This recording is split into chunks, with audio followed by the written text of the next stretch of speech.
Begin today at the Mishnah at the bottom of Kuf Ches Samud Beis, the last line. Zok Teilige Mishnah. Ha-poisik mois lachasanai. A person is marrying off his daughter, and he promises a certain amount of money as a dowry that he's going to give for the chassan, for the son-in-law. And what happened? Well, pashat leis haregel, and he went bankrupt. This expression, pashat leis haregel, Rashi here gives two pshat, and one pshat Rashi says is that he goes to the chassan and he says, take off my shoe. In other words, or take off the dirt that's on my feet. He's telling his son-in-law an embarrassing comment, meaning to say, I'm not going to give you the money. Or another pshat Rashi says is, you could even hang me by my foot. I don't have the money. I'm not going to be able to give you anything. The Pnei Yeshua actually says that there's a difference between these two pshatim. According to the first pshat, the father-in-law is saying that I have, but I don't want to give you. He's embarrassing his son-in-law, meaning I'm not interested in giving you the money. According to the second shot, he's saying, hang me from my foot, ich hab nicht. I don't have what to give you. It's a difference, not exactly the same pshat here. So either way, the Mishnah continues, so the father-in-law is not giving any money that he promised, and this woman here, his daughter, so there was already a kedushin, so she's already an Eishes Ish, but she's not yet fully married.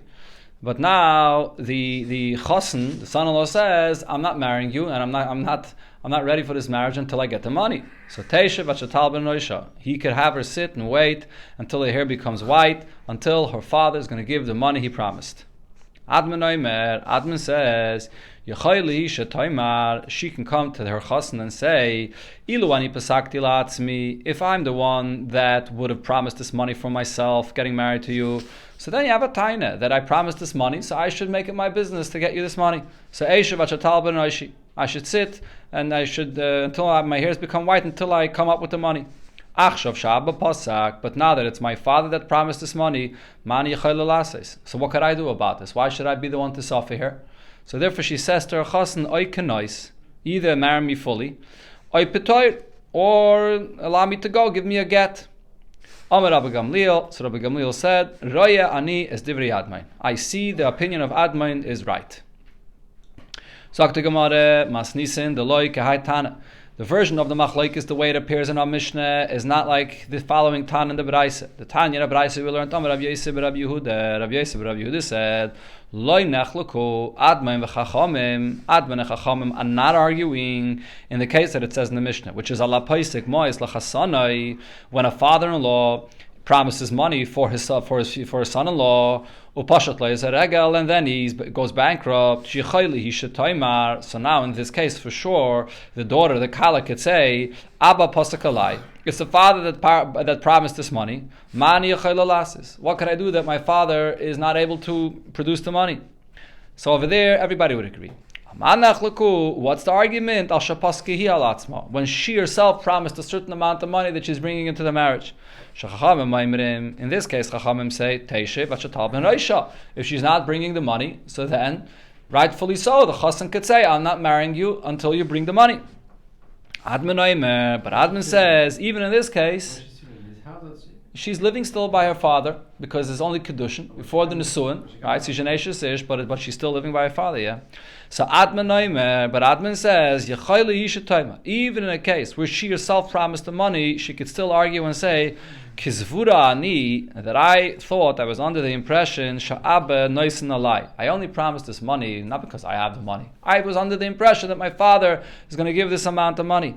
Now that my father is not giving this money for me, so what could I do? I'm stuck. So I knois, or marry me, I petar, or allow me to go, give me a get. And on this, in the version of the machlokes here in the Braise, when she herself promised the money, Rabbi Gamliel said, Roya ani es divrei Admain. I see the words of Admain as right. Tane, now we learned in the Braise another detail regarding this machlokes here. When did Chachamim argue with Admain? When did Chachamim say that Teisha v'chatal ben Roisha this is only if this kala is a gedola. Aval b'ketana, but if this kala here is a ketana, so then kaifin, then we force. Okay, so in other words, only if a gedola promised the money. But if it's a katana that promised the money, then we force. Now it doesn't say clearly in this brayso who do we force? Do we force the father to give the money? Do we force the husband to marry her or divorce her? So the Gemara asks, the kaifin laman. What is this distinction we're making here? Who, by a katana that promised the money, who is it that we're forcing? If you're going to say what this Bryce is saying is that when a katana promises the money, so then we force the father to give the money. But that doesn't make sense, because if so, logically it should be the opposite. If someone's daughter, which is a gedayla, which is responsible, and she knows what a father could afford, promises a certain amount of money, so then maybe then we should force the father to pay up what his daughter promised. But if he has a daughter which is tama katana, and she comes and promises a certain amount of money, why should the father have to take responsibility for this? Says the Gemara, Elamarave. So Rava says the pshat over here is kaifin lebal liten get. If it's a katana that promised to give a certain amount of money and she can't give this money, so then what do we expect? Why we can't expect the father to come and give the money? She's a katana, she's not going to give the money. So therefore, we force the husband either to give a get or if he wants, he can marry her. Sagt the Gemara, Omar Rab Yitzchak ben Elazar Mishmei de Chizkiah. Rabbi Yitzchak ben Elazar said in the name of Chizkiah, this is something which is relevant for all the different Mishnayos in our Pedic. We have here arguments in our Pedic, two cases where there's arguments between Chanan and the Bnei Kainim Gedalim, and there are 7 cases where we have arguments between Admoin and the Chachamim. So now, what's the halacha regarding all these cases? So he said in the name of Chizkiah as follows: Whenever we have in the Mishnah that Rabbi Gamliel is agreeing to Admon, like we had in our Mishnah here, 3 of the cases where Admon says his opinion, you have Rabbi Gamliel that says he agrees to him. So whenever Rabbi Gamliel says that he agrees to Admon, halacha kamaisai. The halacha is like him. It's like Admon, and like Rabbi Gamliel that said that he agrees to Admon. Which means then that in the other cases that Rabbi Gamliel does not agree to Admon, then the halacha is not like Admon. Now, Amalei Rava let Rav Nachman. So Rava said to Rav Nachman to clarify what exactly Chizkiah meant to say. Afila bebraisa. Does this include also what was brought from right before here? We brought here a braisa where there was the argument, the version in the braisa, the argument between the Chachamim and Admon, and there in the braisa we had Rabbi Gamliel that agreed to Admon. Amalei. So Rav Nachman said, yes, mi kamrina b'mishnah, that I say that this is only true regarding the Mishnah. B'chol makim, she'omer Rav Gamliel kamrina, and I said, whenever you have the opinion of Admon, and Rav Gamliel agrees to the opinion of Admon, the halacha will be like Admon. Now the Gemara brings what Rab Zayda said about this. Again, this is b'chlal going on all the different arguments we have here in this Pedic. So Amar Rab Zayda, Amar Rabbe bar Yirmiyah. Rab Zayda said the name of Rabbe bar Yirmiyah, Beis Dvarim, she'omar Chanan. The 2 halachas that Chanan taught that we had earlier in the beginning of this Pedic, halacha kayetze bay. The halacha is like the one that agreed with him. In other words, the halacha is like Chanan, and really like the one that agreed with him. Who was it? We had before in the Mishnah, Rabbi Yochanan ben Zakkai said that he agrees to Chanan. That's what kayetze bay means. It goes on Rabbi Yochanan ben Zakkai. Shiva dvarim sha'ama Admon. The 7 halachas that Admon said, which are quoted here in the Mishnayos in this Pedic, Ein halacha kayetze bay. The halacha is not like Admon, and it's not kayetze bay. Kayetze bay refers to the one that agreed with Admon, which is Rabbi Gamliel. That's the simple pshat of the statement that Rab Zayda said. Now the Gemara wants to clarify what Rab Zayda meant, and that this should not be a contradiction to what Rabbi Yirmiyah said before. What is Rab Zayda saying here? If we're going to learn like the simple pshat, it sounds like what he's saying, that this is what he meant to say. The 2 halachas that Chanan said, we paskin like Chanan, v'chayetze bay. Chayetze bay again refers to the one that agreed to Chanan, which is Rabbi Yochanan ben Zakkai. And the 7 halachas that Admon said, ein halacha kamaisai, we do not paskin, not like Admon, and also v'loy kayetze bay, and not like Rabbi Gamliel, that in some of the cases, in 3 of the cases, agreed to Admon. But how could that be? As we just quoted, he said in the name of Chizkiah, whenever Rabbi Gamliel agrees to Admon, we do paskin like Admon. So how could you say that even when Rabbi Gamliel agrees to Admon, we do not paskin like Admon? So even though the Mefarshim point out, even though it was said before in the name of Chizkiah, which is an Amayra, And Rab Zera could argue with Chizkiah, which is another Amayra. But nevertheless, Chizkiah was from the very earliest Amayraim, and Rab Zera was a much later generation of the Amayraim. So therefore, the Gemara wants that what Rab Zera said should not be arguing on what Rabbi Yirmiyah said, or what Chizkiah said, that is. Elo, so therefore the Gemara here tries and says as follows.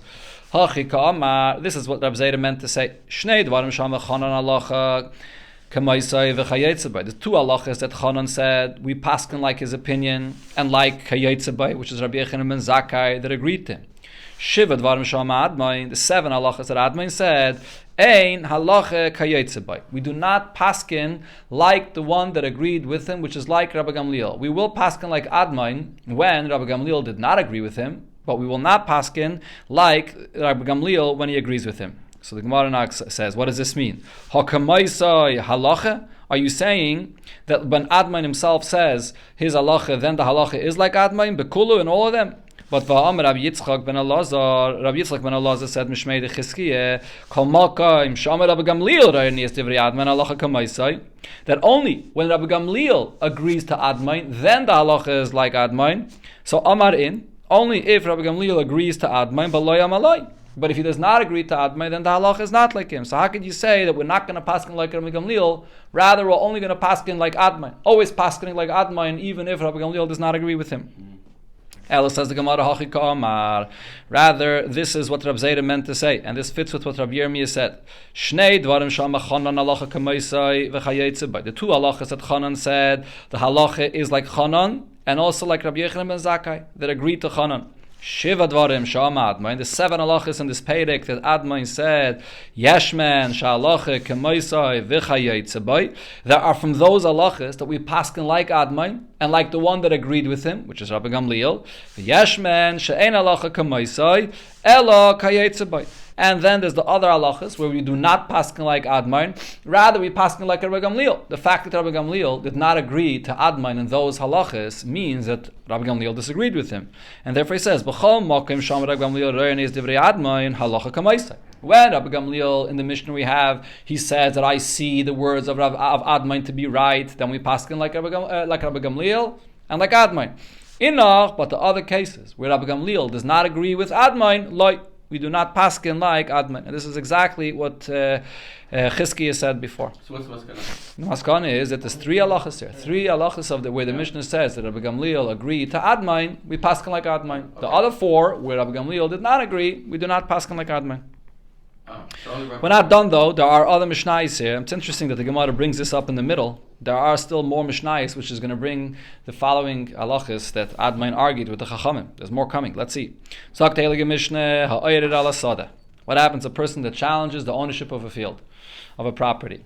And as we'll see in the continuation of the sugya, that this person is coming and challenging, and he's bringing proof. He's bringing proper proof. He has edim, he has a shtar to say that this property once belonged to me, once belonged to my father. And then what happened? But there's a document of a sale that the property was sold, and he signed in it. He signed in it as a witness that the property was sold to this buyer that has the field now in his possession. And you're coming to this buyer and saying this property belonged to me, but you signed the document of the sale that I bought this property. So how did you sign it? So that itself should prove that you agree that it's not yours. So Admin says the fact that he signed this document doesn't prove anything, because what he says is, Hasheni noyachli. This second individual that just bought this property is easier for me to deal with. That's why I signed the property. I wanted to be in a dentated with him. The first individual that had the field was a tough guy, and I couldn't deal with him. So therefore, I wanted that the property should end up in this buyer's possession, and I'll have to deal with him. But so the fact that I signed this document doesn't prove anything. However, Chachamim say, no, Ibid is chusay. You lose your rights, even if you had proof that the field belonged to you, but now that you signed this document that this for the sale, so then you gave up your rights. We don't say this svara that you were signing because you wanted to deal with the second person. You sign a document that's a serious thing, and therefore you gave up your rights. Talk to Mishnah, another halacha, and here everybody agrees.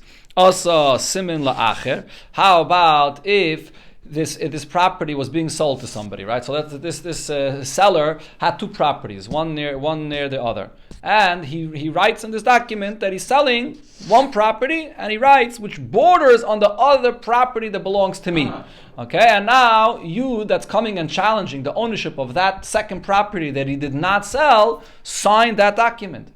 So over here, in this case, you can't say that the reason I signed this document is because I wanted the property should be in the second person's hands because he's easier to deal with. That's not the property that was sold. The property near it was sold. But in the document that was written, clearly that this property that's being sold is on the border of the other property that also belongs to me. And you still sign on the document. So what are you going to say now? Why do you sign on a document where it says that the neighboring property belongs to this person if it doesn't belong to him, if you're arguing that it belongs to you? And again, you can't say that I signed it because I wanted that the other person should have it because that property is not being sold. It's just a neighboring property. So in such a case, everybody agrees, Ibid es chusay, you lost your rights on this property. Zok the Gemara Amar Abaye. Abaye said regarding this halacha here in the Mishnah, that Chachamim said that you lose your rights if you sign a document. That's only if you are a witness that signed the document. Aval dayon. What's if you're a judge? So besides the aid signing, when you come to verify the signatures, you bring it to the Bezdin, and Bezdin then writes a hempik to verify the shtar. So if you signed it as a judge, then you do not lose your rights on this property. The Tani Rab Chiya, because Rab Chiya taught, Eidim cannot sign a document unless they read what it says in the document. That's what the whole signatures of the Eidim is all about.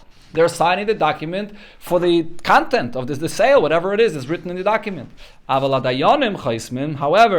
the judges that sign a hempik to sign to the verification of the signatures, so they're signing on the signatures itself, and therefore they sign afal pi sheloi karuhu.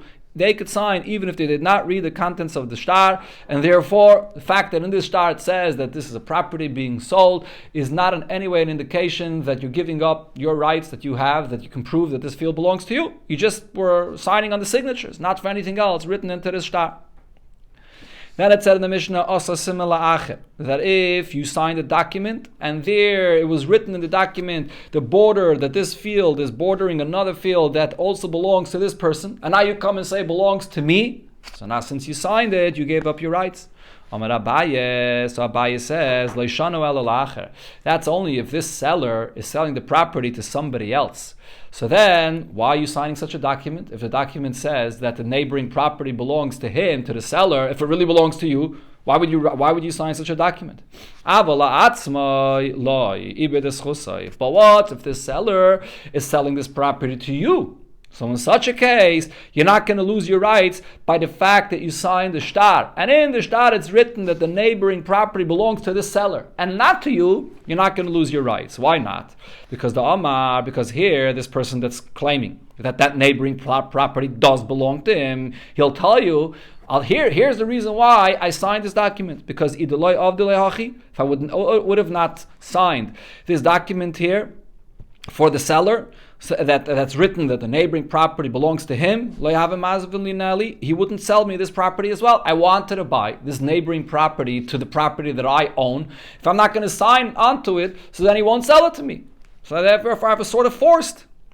Now what are you going to argue back and say? You should have, before you sign such a document, you should give over a notification to somebody. Tell witnesses or tell a friend, I'm going to be signing this document, and in the document it's written that the neighboring property belongs to the seller as well, and not to me, but the truth is it's mine, and I'm only buying the neighboring property because I want to have the neighboring property near my property. You should give such a notification before you sign this. So the Gemara says, no, he can't do that, because chavra isle.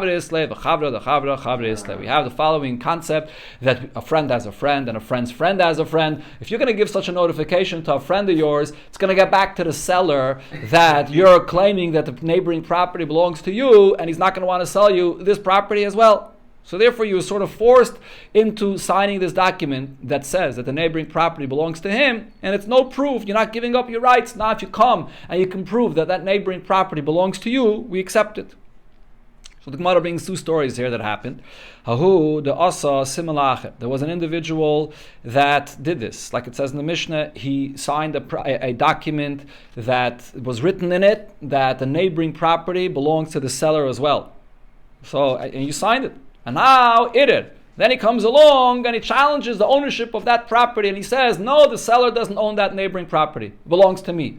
So what should be the halacha, like it says in the Mishnah? You sign this document. You sign the document that's written in it that the neighboring property belongs to the seller. For what reason would you sign this? That proves that it's not yours.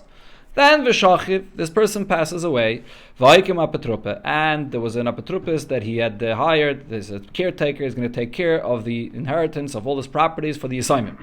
Now, also apotropis l'kamed Abaye. So this apotropis comes to Abaye to say that this neighboring property really belonged to the father, it belongs to the assignment.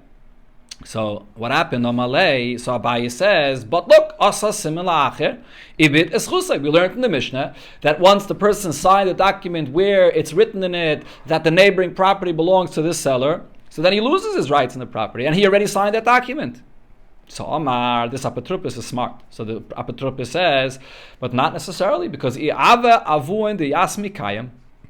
the father of these Yisayim was alive, Haveton v'Omar, he would have claimed and said as follows: Telem echad asisi l'cha. When I was ready to sign that document that it says in it that the neighboring property belongs to the seller, all I meant is that row on the border of this property here, that one row belongs to the seller, but the rest of the entire property does belong to me. So it's just that row that he signed on, but not everything else. But the rest should go to the assignment. Amalei. So Abaye says to this apotropis, Shapek Amris. The taina you're saying that the father could have tained this, you're saying something which is correct. And the Amar Rabbi Yechanan, because Rabbi Yechanan said, Im Tom va'Ama, if this person, that again he has proof that this property once belonged to him, and now he signed a document that it belongs to someone else. But if he argues and says, Telem echad asisi l'cha, that it's only one row on the border that I signed that it belongs to you, then Neman, he is believed. He's believed to say that he only signed for that one row. Again, remember, the point there is he has proper proof that the property belongs to him. The only thing that stands against him is the fact that he signed his document. So if he has an excuse to explain what he meant when he signed that document, that it's only one row, we accept that taina. The other person that's occupying the property right now has no proof that this property belongs to him. The only proof he has is this document that this person signed saying that that property belongs to him. Otherwise, he has no other proof. So therefore, you can just say, this that I signed only goes in one row. And he's believed. So now Abaye says to the apotropis, Zil havle mi is telem echad. So go and at least give for that person that the document was signed, that it belongs to him. So give him at least one row on the border. That you have to give him. What happened now? On that one row at the border, there was palm trees, a lot of palm trees that were growing there on the border. And it was a very expensive row. So yeah, it was only one row, but that was a very expensive. You didn't want to take it away from the Yisayim. Amalei. So again, this apotropis comes to Abaye and says, if the father of the Yisayim was alive, haveton va'ama. You know what he would have argued? He would have said, Chazarti v'lakachti mimeno. I went and I bought it from him. True, I signed a document that says that one row belongs to him, but afterwards I went and I bought it from him. So Abaye says, Shapik Amrit, this as well is also correct. The father could have tained this and he would have been believed. Rabbi Yechanan said, Im Tom va'Omar, if he comes and he argues and says, Chazarti v'lakachti mimenu nemon, if he says that I went and I bought it back from him, he's going to be believed to say this. Now Rashi explains what's the reason that he's believed. So Rashi says that this is a pesha osahu a pesha hitter, because like I'm explaining the whole time, the point here is the other person that's occupying the property right now has zero proof that it belongs to him. And this person, the father, when he was ma'arer and said that it belongs to me, it wasn't stam ma'arer. He brought Edom that it belonged to him or to his father. Only thing that the other person has is this that I wrote I signed this document that says that the neighboring property belongs to him. So if I'm the one that signed that document and that's your only proof, if I now come and say that document is null and void because I bought it back from you, so then we accept it. Then we accept that taina and therefore you get it. Some Rishonim say that the case over here is that document itself is not here anymore, it's torn. Because if the actual document is here, it's not so pashut. You could apply pesha so a pesha hitter. Once there's an actual document, it's sort of out of your control. It's not anymore so pashut. I mean, Tosfos discusses this here. The Rishonim talk about it. Not so pashut. Yeah, he has already a start. Okay, well, that's how Rashi explains it. Now, after this whole story finishes, so Abaye says, a person that hires or establishes someone to be an apotropis for children, for Yisaimim, Noikim Kihai, he should hire an apotropis of such a kind, the Yadala Fuchi Bischusi Yasmi, that he knows how to do everything to make every argument for the benefit of the Yisaimim, like this individual. If the father would have said like this, the father would have said like that, and in the end, he got it all for the Yisaimim. He's a good attorney. Good attorney, yeah. An individual traveled overseas.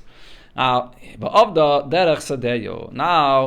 it got lost. In other words, it's unknown where is the pathway that he had to go to his field. He has a field that's in the center, and then there's other fields that are surrounding his field that's in the center.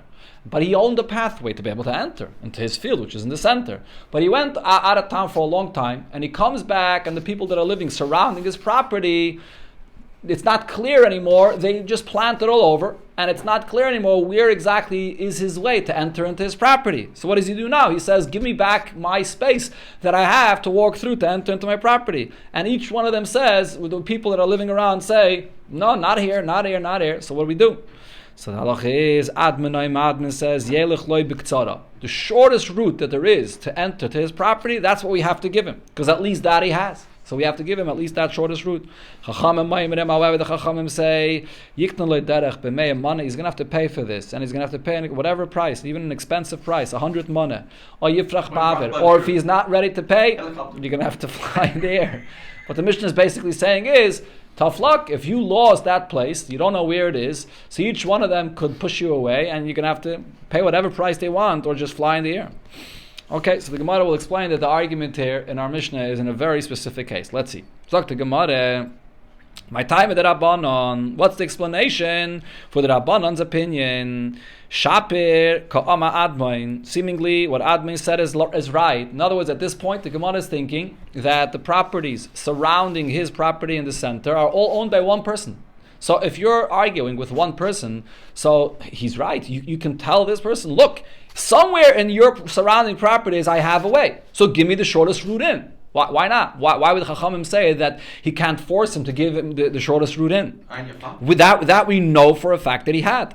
Amar Rav Yudah Amar Rav. So Rav Yudah said in the name of Rav, Kogoin, the case here is, Shekifua Arba Bnei Adam Me'arba Ruchaiseha. That it's not one person that he's arguing with. There are 4 fields that are surrounding from 4 sides, his center property, and they're owned by 4 different people. And therefore, what happens is, he goes to Reuven says, not me. Goes to Shimon says, not me. Each one is pushing him off. And he can't prove to any of them that they owe him a place to go through. So that's why he doesn't get anything. Says the Gemara, so if that's the case here, so then my time at Admain, so then what's the reason for Admain? So why does he get the shortest route to enter into his property? Is right, Chachama right, everybody could push him off and say it's not in my property. Omar Rave, so Rave says, and Rave is really clarifying what Rav meant to say, that the halach is as follows. If there are 4 people owning the 4 properties surrounding the center property, and they bought their 4 properties from 4 different individuals, or even even in a case where right now 4 people own the 4 properties on the 4 sides, and they all bought it from one person, but right now there are 4 people that own it, nobody would argue like the Chachamim, the Matzi, Matchile, that each one of the property owners can push off this person and say, you don't have a way to enter into the property through our property. Kipligi, however, when is the argument here between the Chachamim and Admain? The Asi Mikaya Charba. Right now, there's only one person that owns all 4 properties surrounding his center field, but this one person bought the property from 4 different individuals. It was owned by 4 different people. So now what's the machlokes here? Admain Savar, Admain's opinion is, B'kol Mokayim, Darke Isli Gabach. Right now, who owns the 4 properties? One person. True, that one person he bought it from 4 different people, but right now it's only one person owning. So he can come to that one person and say that you own everything, so you owe me away. So give me at least the shortest route to enter into my property. Okay, very logical. But now Admin says as follows. Sorry, the Rabbanan Savri, that is, the Rabbanan say, Ishaskis, if you're going to be quiet, shaskis. So then it's good. It'll be good for you. It'll be better for you. What does this mean? He's saying to him, listen, you're going to have to pay me at least the price that I want for a way you want to enter the property. At least give me, Rashi says, give me a cheap price. If you're going to deal with me and negotiate with me a cheap price for a way to enter into the property, you'll be quiet and you're not going to argue and you want to take it for free. So then it'll be better for you. You'll be able to pay that cheap price. But if you're not going to be quiet, so then what am I going to do? So then I bought this property from 4 different people. The 4 properties, I bought it from 4 different people. I'm going to give back the shtar that says that I bought this property to those 4 individuals that I bought it from, and now, and with them, you're not going to be able to take either of them to a din Torah because each one is going to push you off, and you're not going to get anything. You're not going to get any cheap price. You're going to have to pay a very expensive price, or maybe you're going to have a helicopter to get in. So deal with me, and I'll negotiate with you a cheap price. That's what he's saying. So it does. You don't have to actually give back, but the point is that because this one buyer comes mikoyach the other 4 buyers, so therefore he has the same power as the person that he bought it from. That's the way that Rishonim explain it. When you buy something, so you buy not just the property itself, you're buying all the rights and whatever power of ownership that the seller had. That same power of ownership, the buyer is buying. So if the seller could have made this argument and pushed him off, the buyer receives the same rights as well. That's what it seems like it's based on. Nemes is that the pshat that I said here in the Gemara regarding shaskis, that Rashi says that he's basically saying to him, deal with me and I'll give you a cheap price. That's Rashi's pshat. But the Rishonim say when it says shaskis, it doesn't mean a cheap price. What he's saying is that shaskis, that you'll have to pay whatever I'll ask you for. I'll have to give a cheap price. I mean, in the Lashon of the Mishnah, it said 100 mana. He's saying, listen, you pay the price I'm asking you for, whatever it is. If not, you're going to go back to the other 4 people, and you're not going to get anything because each one is going to ignore you. You're not going to get anything. That's what the Rishonim say here. Okay, that's the svara of the Chachamim. Sagt the Gemara, a story that happened. A person, he said to his children before he passed away, so the sons are usually the one that yarshin, the elder properties, but he says, this palm tree should go for my daughter. Now, what happened? He passes away, and it's not clear which palm tree he meant to give his daughter. He didn't specify. Now, also Yasmi, so these Yisaimim went, ploigle nichsi, they went and they split the inheritance, and layavala dikle. They did not give her a palm tree. And now she comes and says, give me a palm tree. And now this properties is already divided amongst a bunch of Yisaimim, and each one of them has a different palm tree. Each one of them says, not me, it's a different palm tree, go to him. So Rav Yosef Lemeima, so Rav Yosef thought to say, Haina mas nisan. This is exactly what it said in our Mishnah. And just like Chachamim say in our Mishnah that each one can push him off and say, not me, or they can charge an expensive price, over here as well. Now that you divided these properties, each one of these same could say, I don't have your palm tree. So the Gemara says, Amalei Abaye said to Rav Yosef, mi dami. How could you compare this case to our Mishnah? Oh, some kol chad v'chad matzchi matchile. In the case of our Mishnah, each one can push him off because you have 4 different people. Or as the Gemara explained before, even if it's one person, but he's coming mikoyach 4 different people, so therefore each one can push them off. But hacha dikle gabayuhu. Over here, in the beginning, when they became inheritors, when the father passed away, it was all one big inheritance. They only split it later. In the beginning, they all inherited together. And therefore, the inheritance originally was supposed to be minus the palm tree. So each one got extra. Each one of them has an obligation to give their percent of this palm tree that's owed to her. They can't push her off. Each one took extra when they split it. They should have split it after giving her the palm tree. They split it without giving her the palm tree. So each one got extra. So therefore each one does have an obligation to give her. So Maita Kantai, what do we do now? Leis v'lo dikla, they're going to have to give her a palm tree. And then v'lahadru v'livla gemeresha. And they're going to have, then after they give her a palm tree, now they're going to have to go and split again. They split, including the palm tree, which they weren't allowed to do that. Similar story, a person said to his children, Dikla lebras, that the palm tree should go to my daughter. Now, he didn't specify. So Shachit, he passed away, Vishavik, and he left different things, and palm trees, but amongst the palm trees, he also left Trei Palgi de Dikla. There were 2 palm trees that he was a partner, that he only owned half of the palm trees. So now the Yisraelim were thinking to themselves, instead of giving him a palm tree that their father owns fully, that's something they want to keep for themselves. Let's give the daughter those 2 half palm trees that are owned with partnership with someone else. That's easier to give away to her because it's a partnership with someone else. So let's give her that. So the question is, could they give her that? Yosef Ravashi Vikokashile. So Ravashi was sitting and he was questioning this. Mi kari inchi letrei palgi dikli dikla. When people say a palm tree, would that even include 2 half palm trees? The half ownership that he has in these 2 palm trees? Would a father be referring to that when he said give his daughter the palm tree?